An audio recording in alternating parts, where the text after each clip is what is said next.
Everybody wants to know about Palestine and what we can do to help. Well, the last time I went to the region and spoke to somebody who really has been helping them, he said, why are you Muslims in the West so preoccupied with things in our backyard rather than sorting out the things in your own backyard? If you really want to help the Ummah globally, then build up your own communities until you're strong enough to make a difference globally. Yelling at demonstrations, it's not haram, but it's not going to make any difference to US foreign policy at the moment. The US foreign policy will be swayed by communities that are well entrenched and are respected and are economically powerful.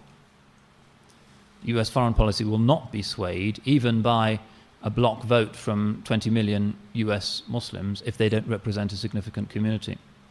So if you want to help Palestine, don't get involved in some kind of political lobbying in the expectation that it's actually going to make a difference.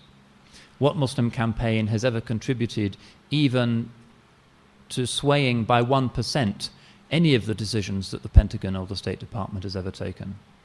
People try and they're sincere, but it doesn't in practice make a difference. If it did, then we should do it. The reality is that it doesn't. So what this guy was telling me, and here's somebody who's given millions to Palestinian things of all kinds, he said, sort out your own communities because you can make a difference there. Sort out the situation in your mosque, sort out the weak in your communities, try and create a strong British Islam that the government can begin to take seriously. Try and unify yourselves so that the government can see that you're serious and represented in one voice.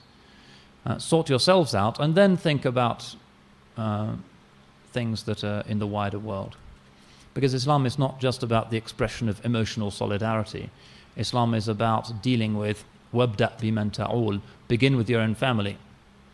The responsibility starts at home and then the neighborhood and then the local mosque community and then. Now, if everybody is wealthy in your community, which is unlikely, or there's nobody in need of help, which is unlikely, but if that's your perception, of course you can send donations to help the needy and make absolutely sure that you're sending it through individuals that you know at every stage of the way. Otherwise, nowadays you'll end up in a cage in Cuba. That's the situation now. That's fine. That's sadaqah at a distance, that dhabiha in Gaza. That's fine, and many people do that. But the political thing, there's nothing we can do until we have become strong enough for the significant forces in the world to take us seriously.